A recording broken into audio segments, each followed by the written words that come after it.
morning. Welcome back to Pastor's Morning Walk.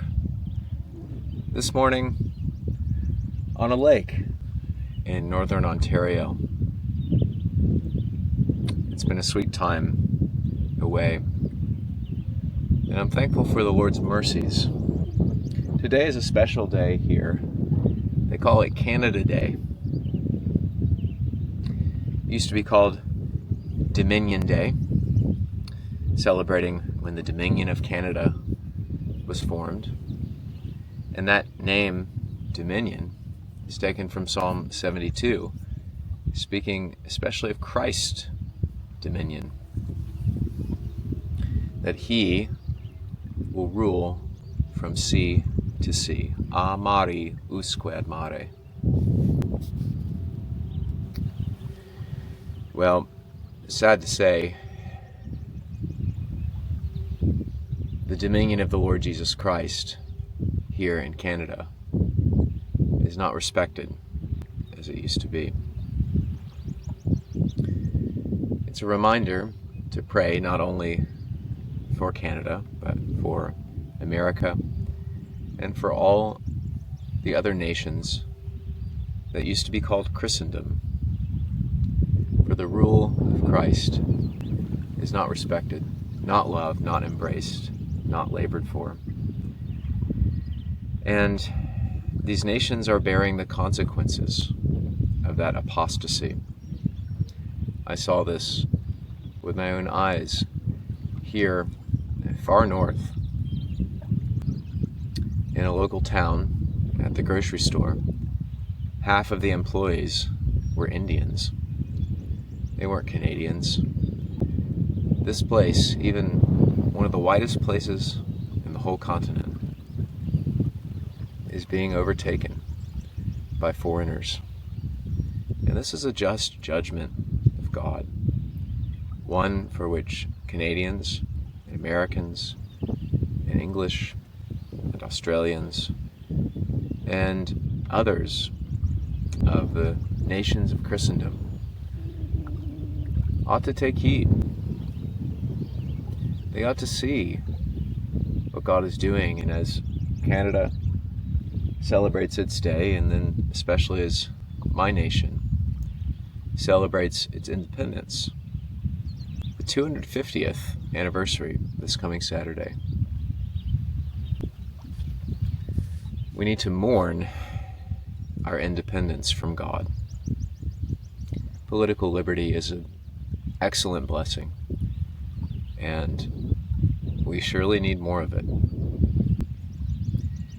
But to have a liberty from God and a liberty for sin is in fact slavery, from which we should pray that the Lord would deliver us.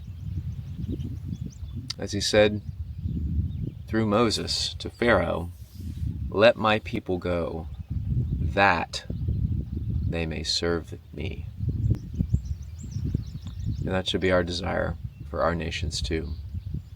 That the Lord would let us go. The Lord would cause our oppressors to cease. He would raise up our people to cast off the evil, both internally and externally, that threatens us. But that our newfound liberty would then be used to serve him, which is our chief end. May the Lord give that. I've still been enjoying reading through the Bible, a little bit behind, but taking advantage of some vacation here to catch up. And I'm around the end of 1 Chronicles and the beginning of 2 Chronicles. And it treads some of the same ground that 1 and 2 Kings did. And it emphasizes the glory of the Davidic kingdom. And its chief glory was that it was devoted to that chief end, the glory of God. David lived for God, and he lived for God's temple. He desired that he, and especially his son Solomon, would give themselves to see God's worship in the temple established. David giving his money, his resources, giving his exhortation to his son Solomon, and setting up everything so that though David himself was forbidden to build the temple, he would do everything he could to see that it was built. And then we see Solomon with the same heart, giving himself to see God's worship established. And then again, as he did in Kings, praying that the Lord would hear the prayers made in the temple. Personally, we should pray the Lord would give us this heart, that we would love the worship of God, and we would labor to see it established in our own life and in our family's life. We should also then, as far as it is in our power, to see that our kings, our rulers, would labor to have the worship of God established. This would be the right use of our political liberty, to use our freedom to establish the worship of God in purity and in truth in our lands, so that our kings would be as nursing fathers of the church as they're predicted to be in Isaiah 49, verse 23.